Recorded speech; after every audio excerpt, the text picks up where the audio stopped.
Welcome to the Place of Rest, where our aim is to give you language that helps you displace the growing confusion, chaos, and dis-ease of our times. In today's episode, Virginia discusses the intersection of individual sovereignty, the transformative power of self-evident truth, and how the science of rest provides a path out of cultural chaos and into a life of authentic freedom. We hope you enjoy today's conversation. I was at an event a year ago, and a gentleman approaches me and said, "I've heard about your work, and I'm fascinated by what you're doing. What exactly do you do? I've heard a lot of good reports, and everyone says you have to ask her." And I sat there and I thought, I don't know. What do I do? It's one of those things that you think, wow, maybe I bit off more than I can chew. And I sat there and I looked at him asking God, please help me concisely explain, what do we do? And you invite people to reason through ideas that are confusing, chaotic, and cause a lot of dis-ease in order to reconcile and determine what's true and what's not, in order for people to live free. That's it. That's what we do. And transformation in a person's life can only take place as they contemplate the merit of what's true and what's not about the things they're processing. And living in alignment with truth is essential to sustain, advance, and create life. And that incorporates 3 areas: the spiritual, the psychological, the physical, maybe 4. And the combination of all of those things. And the extent to which we're able to do that within ourselves, about ourselves, and what's happening in our own personal lives, how we show up in relationship with others. And by the way, that's not just in an intimate relationship, but it's also in family, at work, and how we show up in our respective spheres of influence has a direct consequence. In our primary spheres of influence, you see the ripple effect of what happens as a person thinks in his heart. So he is. That ism, if you will, has consequences in every sphere of influence in the family, the church, and the state. So by way of summary, we really invite people to reason about issues, ideas that are in conflict so that we can rise up against things that are false and displace them with truth, because that's what's life-giving. And in so doing, we find freedom. I have seen people walk away refusing to embrace the truth of a matter. And I can give you an example. I've never had anyone walk away and refuse the truth. And I'll tell you why. Because when they walk away angry, combative, bitter, resentful, insulting the process or others or circumstances or institutions, they're very clear that they're fighting themselves, not me, not the topic, not the issue. And I can always tell that that's the case because of the measure of wrath that they've purged. When a person is combative, argumentative, and angry, they have a weak conscience. They're battling themselves, not me, not us. And I would encourage our listening audience, if you're regularly in the presence of people that are combative, they're always telling you what to do, how to live, and we've seen a lot of this in a sick church that I think is in the process of healing. There's so much judgment. There's so much condemnation. Beard, no beard, short skirts, long skirts. There's so much you have to's. There's so much behavior modification instead of transformation.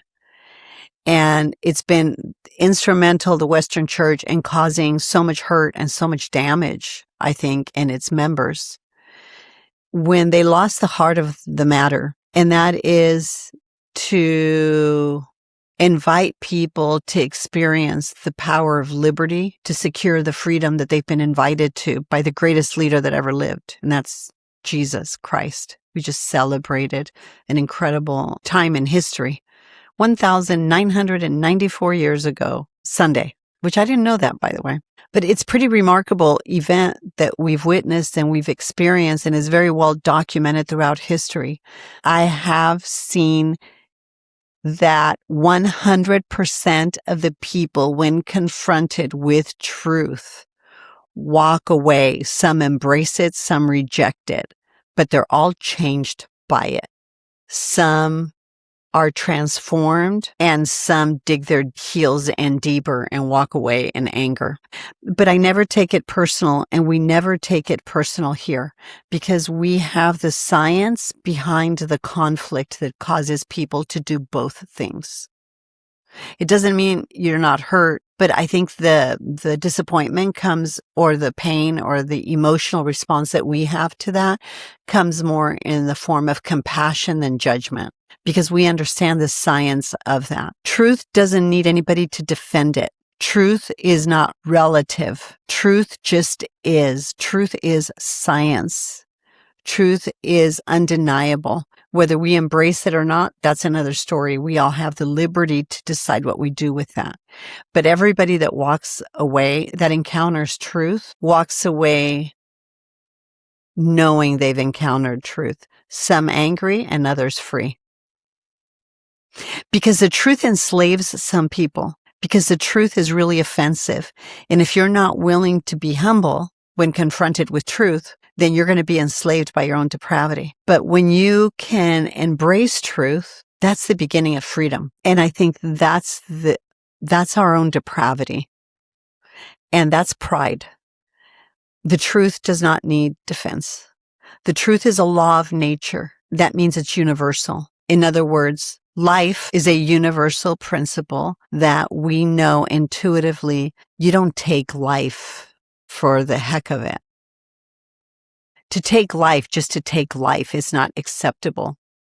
Do you know that that's a universal principle, that even among the Aborigines and the headhunters, the taking of life for just taking of life blatantly is not acceptable universally anywhere. Where life is taken, it usually has meaning, purpose, and it may not be valid. But the sake of taking a life just to take a life, to make a point, is not accepted. A cultural anthropologist told me that years and years ago when one of my professors said, that's the only thing that is universally accepted. You don't take a life just for the sake of taking a life without judgment. Okay? That's not acceptable. The truth doesn't need defense. The truth is self-evident. The truth is science. And when truth is assaulted by a body of lies, it's usually pride, greed, and of course, pride engulfs both of these, but a quest for power and control. The truth doesn't need defense, and lies will never stand. We see the deception of socialism and communism. There isn't one nation on the earth that's embraced communism. I draw your attention to Cuba. I draw your attention to these communist regimes and what's happening in communist China. Look what's happening in dictatorship, the dominion of zealots, right? Look what happened in Iran in 50 years. Look at the decline of a nation.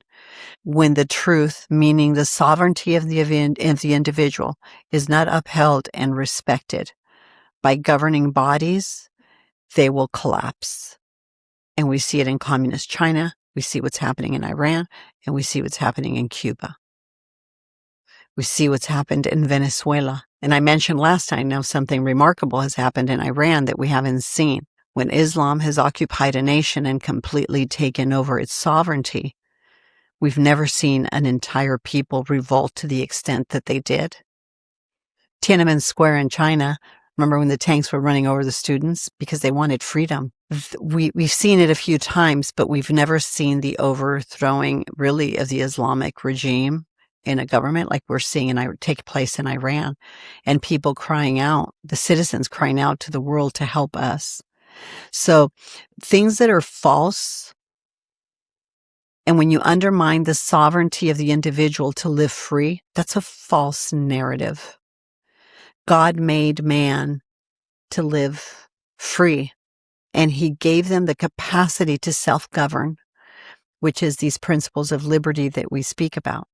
So as they navigate through these principles of liberty, their capacity to internally self-govern, that's how they secure their freedom. So false ideas don't stand. So when people want to contend and defend the truth, that's always a red flag for me. Look what's happening in New York. The leadership in New York City, because it's more than just one office, they're telling people, we will give you freedom. They can't give you freedom. Freedom can only be secured when you have the capacity, the ability to self-govern. And if government diminishes that capacity to self-govern, they can't give you freedom. It violates the law of nature. So what they're promising is that they're going to be God. There's no problem too big, no problem too small, no challenge that the government won't fix. No, that's what God says to the individual in your private life. I can give you an example. Abortion is murder because at the end of the day, it's a woman taking the life of her unborn child and asking the nation to sanction that decision. That's unlawful. It's unconstitutional. The sovereignty must return to the states, and the states have to resolve that with the individual. So people within the states have to decide, wow, do I want the state sanctioning what I can't or can't do with my body? That's an individual right. It doesn't belong in the hands of government. It belongs in the hands of the individual. And the individual can't protect, expand, or diminish that right for the individual. It never belonged in the hands of the federal government. There was so many lies and deception and unconstitutional, frankly, in my opinion, bartering that went on, political bartering that went on with that whole subject. But what's happened? 50 years almost to the date, what happened? It died a natural death, began to violate the conscience of people. And I'll tell you another reason why that whole issue is so politicized, because we weren't allowed to show what it was. It is murdering. It is dismembering the life of another person that's dependent on the life that's dependent on the life of its mother. It is not consistent with natural affections for a mother to terminate the life of her baby. But they so manipulated there was so much political manipulation and deception around that entire narrative that we began to become what? Confused, chaotic, and it caused great dis-ease among all of us. We didn't really know where we stood on this subject, by the way, me included, until Bernard Nielsen, Life magazine, first time in world history, when we got a glimpse into the womb. And then we found out what a silent scream was like. We found out the pain and the trauma that happened. We got a glimpse into the ecosystem inside the womb of a mother. You talk about a universe. That's a universe within a universe. Because we're told, I wove you together in your mother's womb. And now at R.E.S.T, we know the mystery of what happens there. We call that actually, according to the work of Dr. Sabat and Dr. Hammer and Dr. Gilbert Renaud, that the mystery of what happens 1 year prior to conception, at conception, and in the womb, but specifically conception in the womb, that is project purpose. And that little beautiful soul gets the baton handed down from mom and dad and beautiful generations that came before them. And the entire purpose of their life is to reconcile an unresolved conflict from things that it's carrying that makes up their very anatomy from generations before them. And one of the beautiful things I get to do is unwrap the mystery of all that in the context of confusion, chaos, and dis-ease. That's why we look at problems differently. But when I say, oh, good, that's always my go-to, because when the individual that comes in to work with us and steps into this invitation to rest, wow, the mysteries that we unwrap and we discover together are transformative in their lives. because they're carrying narratives and ideas about themselves and who they are and what they're supposed to do in life that really have nothing to do with that quiet, still voice of their soul, their psychology, the mind, the heart, the will, the conscious, the feelings that beckons them perhaps to go another direction. And they don't know why they never quite feel the courage to do it, because there's this other thing that's pulling at them. And really bringing that into the narrative of healing is transformative. That's where freedom comes in. And that's why I think it's impossible to heal and be free if you're not willing to really understand the complexity of the spiritual realm, the mystery of your soul, and why you think what you do and you act the way you do and you believe the things you do, good, bad, or indifferent, and the magnificence of your physiology all integrated into that conversation. And we take baselines, we have biometrics, we have a very complex web of resources. I defer to the scholarship of people who dedicated their lives to understanding this despair that we find ourselves deep into, and that would be Francis Schaeffer. And I would encourage our listening audience to pick up a little book called Escape from Reason. Another book, How Then Shall We Live? I think that besides the narrative of Scripture that gives an account for when the line of despair really began, which was in the beginning, did God really say, you're not going to die? He just doesn't want you to be like him. Those 3 lies.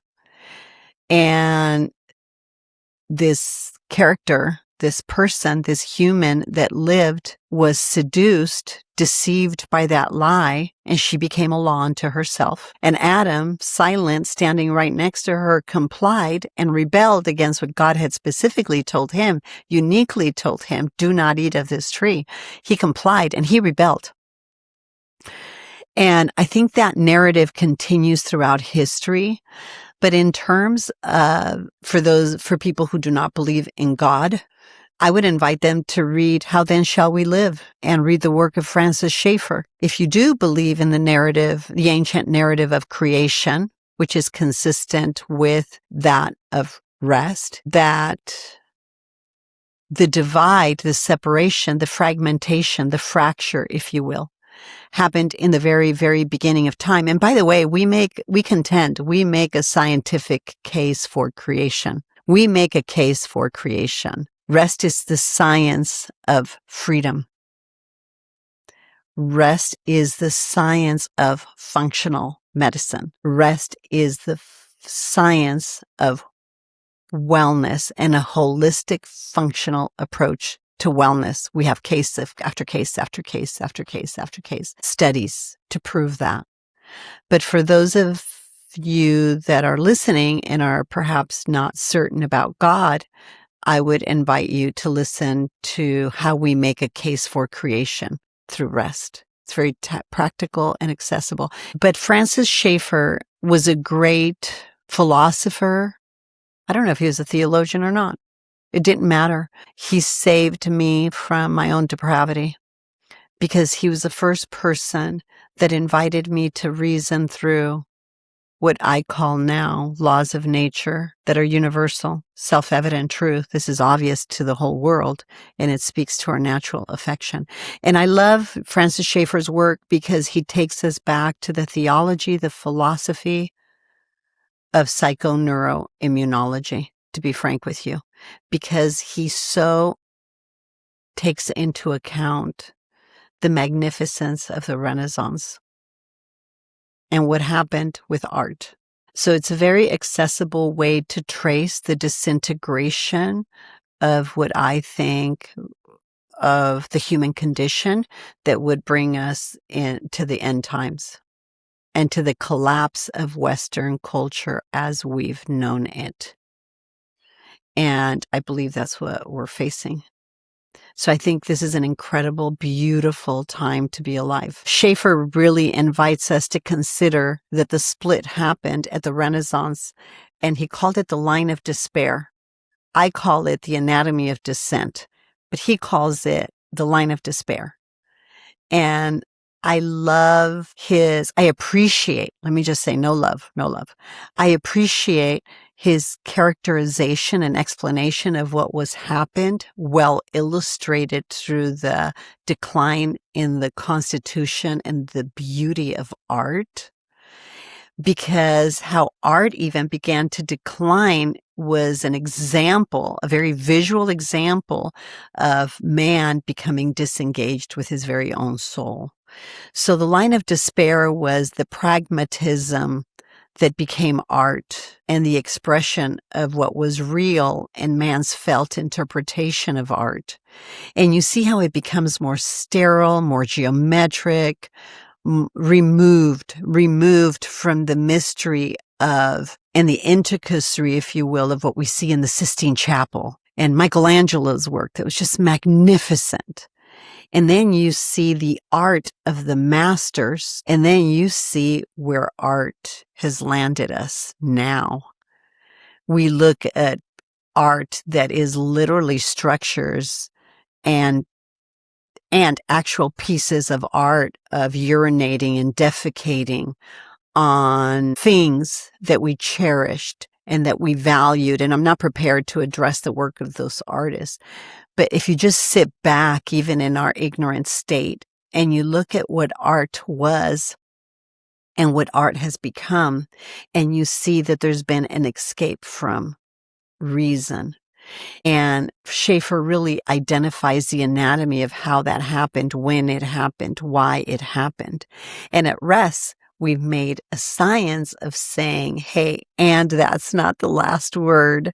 You can claim authority, right, and sovereignty over your soul in spite of what's happened in art, in education, in music, in entertainment.